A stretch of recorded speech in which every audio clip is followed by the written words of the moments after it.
और अब आपसे एक सवाल है कि बोकारो में दवा के दुश्मन कौन है। मैं कुछ कहूं उससे पहले मैं आपको एक तस्वीर दिखाना चाहता हूं। एक बार वो तस्वीर दिखाइए। देखिए दवाइयां फेंकी हुई हैं, इसमें से कई दवाइयां एक्सपायर हैं, कई दवाइयां ऐसी हैं जिनके एक्सपायरी बहुत नजदीक है। अब ये 4 लेन के किनारे फेंकी गई थी। अब देखिए इतना तो तय है कि ये सरकारी दवाइयां हैं, तो आखिर इन दवाइयों का दुश्मन कौन है, बड़ा सवाल ये है। अब देखिए बोकारो के लिए ये कोई पहली तस्वीर नहीं है। इससे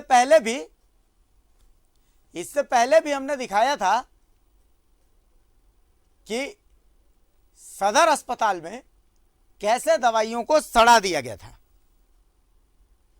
अब आप देख लीजिए, यहां पर अलग अलग तरह की दवाइयां हैं जिन्हें फेंक दिया गया है, जिसमें आप देख लीजिए सीट्राजीन की टैबलेट है जो सर्दी में काम आती हैं। आखिर इससे फायदा होता तो आम लोगों को ही फायदा होता, लेकिन नहीं। एक सिस्टम है जो चाहता है कि आम लोगों को फायदा कैसे हो सकता है, आम लोगों को फायदा होने ही नहीं देना है। लगातार दवाइयों की गड़बड़ी के बाद आपको बताएं कि बोकारो सदर अस्पताल में सिविल सर्जन जो तैनात थे, तो सिविल सर्जन का भी तबादला कर दिया गया था। अब इस तरीके की दवाइयों को कौन फेंकता है आप देख लीजिए। इसमें कई तो बहुत महत्वपूर्ण दवाइयां हैं, इसमें कई बहुत महत्वपूर्ण दवाइयां हैं। तो आखिर ऐसा कौन सा सिस्टम है जो ऐसी दवाइयों को बर्बाद कर देना चाहता है?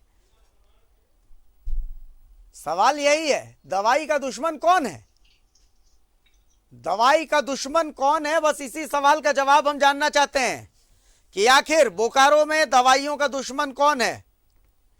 और बोकारो से हमारे सहयोगी सुरेंद्र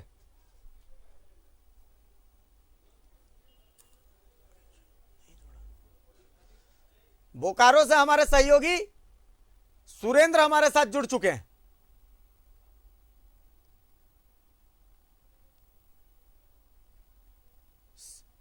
सीधा रुख करते हैं सुरेंद्र का।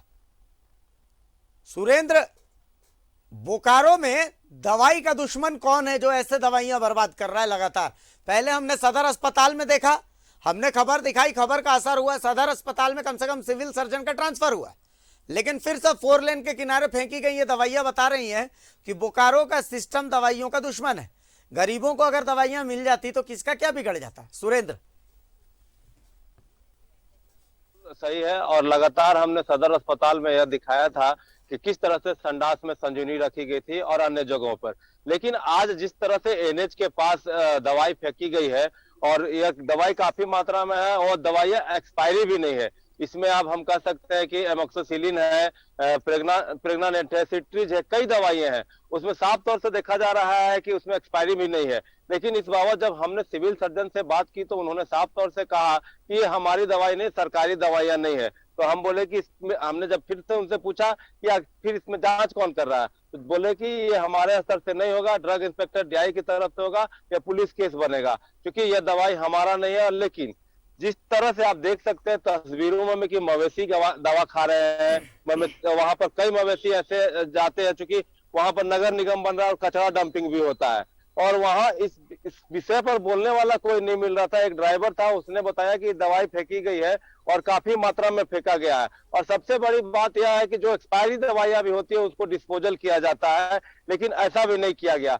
इस पर सबसे बड़ा सवाल है भारतीय की आखिर किन लोगों ने दवाई फेंकी, और एनएच पर खुलेआम, हम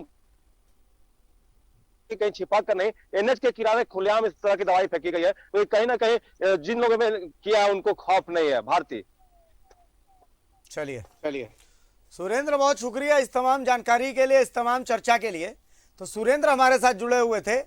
हमने बोकारो में हम ये जानने की कोशिश कर रहे हैं कि आखिर दवाई का दुश्मन है कौन, कौन सा ऐसा सिस्टम है जो दवाइयों को बर्बाद कर रहा है, और इसी सिस्टम का जवाब हम ढूंढने की कोशिश कर रहे थे। सुरेंद्र ने बताया कि अभी तो ड्रग इंस्पेक्टर के लेवल से इसकी जांच होनी है या फिर पुलिस को इसकी जांच करनी है। देखना है सच सामने क्या आता है।